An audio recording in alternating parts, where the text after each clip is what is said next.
one of the overlying problems that we're seeing, the real results of data is that women are not choosing to be in relationships with men because of promiscuity. Now, why is promiscuity different for men and women? Well, I mean, other than it just is, right? I think we've lost the point severely. I think we're way over here.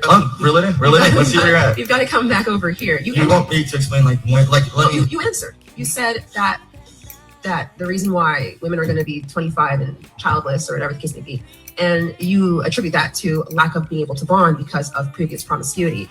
And my question to you is, again, I asked you if you hold your audience accountable. Let's hold them accountable. Which one of you motherfuckers want to be accountable today, boy? Isn't it funny how saying that women are going to be childless and single in 2030 or whatever the case may be is due to that woman's decision to be promiscuous? That's her fault. Because they can't decide. Okay, right. That removes all responsibility from men just not rising to the occasion as well. There isn't a supply of men that women want to date, as women are starting in the 20s and 30s are out earning men, outpacing men, owning more homes than men, making more money than men. In their 20s, you can look this up in the 20s. That's a great. Are women not more free now than ever? Yeah, so I'm saying we didn't have a choice before, and so with all their freedom, the stats show that they're choosing less. Because they can't make their own fucking choices. No. Yeah, the stats show they're not choosing less, because choosing less would be dating. They're choosing more dick and less kids. Dating men who are doing worse than you would be choosing less. So me dating them, me finding a man. They replace men with money. They have more money. They have more money. They have community. They have better jobs. They're going to school. They're graduating at a higher rate. They're owning homes. They're doing all these things. They look at the man who's approaching them, and that man doesn't have a car. He doesn't have a house. He doesn't have a degree. He has a regular job, and they're saying, I would rather not. And that doesn't assume that they're sleeping around with that choice. They're just not choosing men that aren't doing as good as them. So I feel like that's a more prevalent and important point to drive home than women's promiscuity has made them unable to bond with a man emotionally when bloodlines are going to be ended because natural selection, right? This is evolution in action. This is evolution. As the men continue to dwindle down, women are not going to reproduce with them. So certain last names will stop here in this dating era, in our generation. Last names will stop here. Some men will not have children because women will not sleep with them because they're not worth being with, because they're underperforming. Because they're women. They should be under a man. Okay. There is ancient men and ancient women, right? There are retarded women and there are retarded men. There are whores and there are guys that are underperforming. That is a reality of the real world. And I don't think shying away from that makes you more mature or any more intellectual. I think if you can't control your emotions, the reality is going to stop you in the real life no matter how you make this picture. If you were to give the advice to women,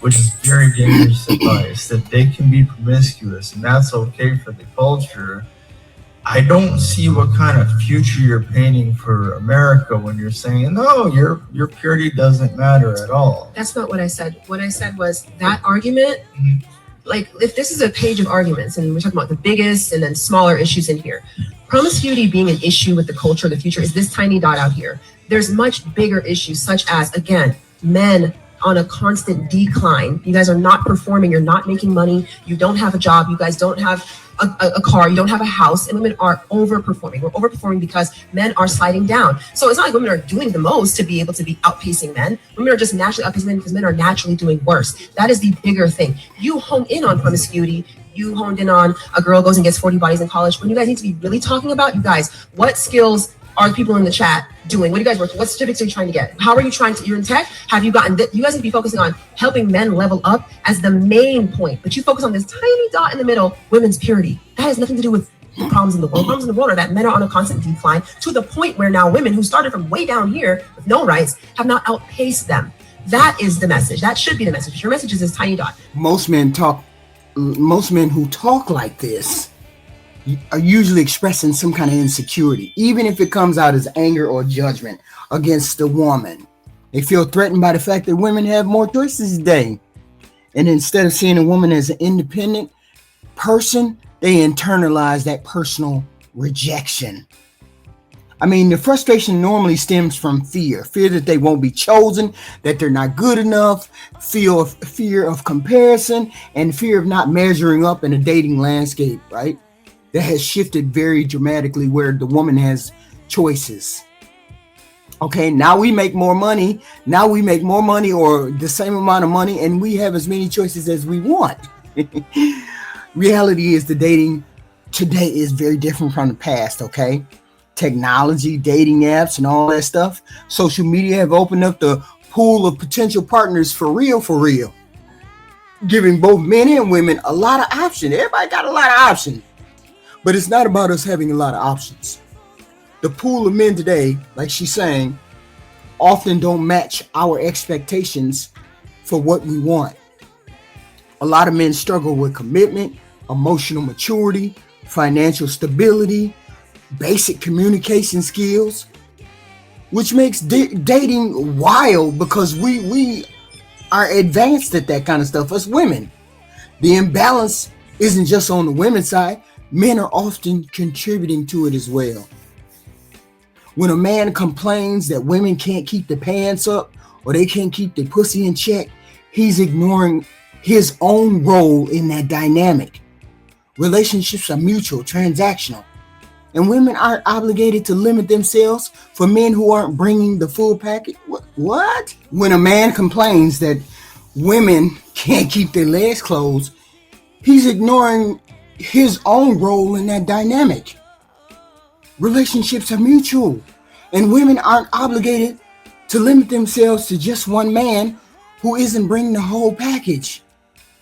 What he sees as too many options is actually a reflection of the marketplace, where women are prioritizing partners who meet their needs, emotional, financial, personal, and rightly so. That's what we're supposed to be looking for. Immaturity manifests itself when men measure their value solely by their control or sexual access. Men who feel threatened by women's independence are projecting their fear rather than taking responsibility for their lack of self-improvement. A mature approach would be to focus on becoming a type of partner that a woman would want. A man who is reliable, confident, and emotionally available, rather than blaming women because they don't know how to keep their legs closed. Blaming him because they have more freedom than they used to. That's not the problem that's in our society today in dating. At the heart of it, the real dating dynamic today is about mutual selection. Women have choices because they value themselves and their futures. And men need to meet standards that reflect respect, effort, and steadiness. Complaining about the fact she can't keep her legs closed skips out on the bigger picture. Relationships succeed when both partners bring value, respect, and maturity, not entitlement. You're not entitled to anything.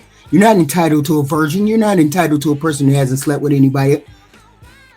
We don't want the entitlement, nor do we want the insecurity.